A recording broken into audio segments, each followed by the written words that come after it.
ఈ రోజున film development corporation చైర్మన్గా ఉండి ఈ బాధ్యత తీసుకున్నటువంటి దిల్ రాజు గారికి, అలాగే ఎండి హరీష్ గారికి, మా జ్యూరీ మెంబర్స్కి అందరి తరఫున కూడా శుభాకాంక్షలు తెలియజేస్తాం. ప్రతి ఒక్కరికి కూడా రాష్ట్ర విభజన జరిగిన తర్వాత ఇటు తెలంగాణ రాష్ట్రం కానీ ఇటు ఆంధ్రప్రదేశ్ కానీ ఈ నంది అవార్డ్స్ కానీ ఇప్పుడు పెట్టిన గద్దర్ అవార్డ్స్ అని పెట్టారు. ఈ అవార్డ్స్ అప్పటి నుంచి ఇవ్వటం మానేశారు.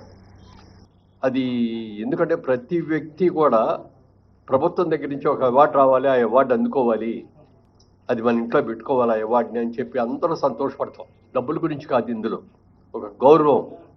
సరే, ఇది లేక చాలామంది ఇబ్బంది పడుతున్నామండి, ప్రతి సంవత్సరం మీరు ఇవ్వాలండి అని చెప్పి ఈ 10 సంవత్సరాలుగా చీఫ్ మినిస్టర్ గారిని అందరినీ కూడా రిక్వెస్ట్ చేసాం. అందరూ నిజమేనండి, ఇద్దామండి, చేద్దామండి అన్నారు తప్ప ఎవరు చేయలే.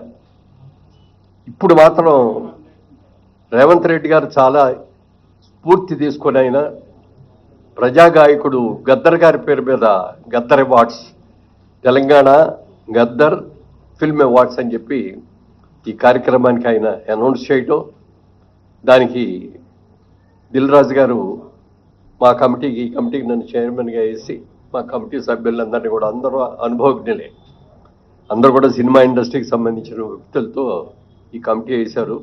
అందరూ కూడా చక్కగా డిస్కస్ చేస్తున్నాం.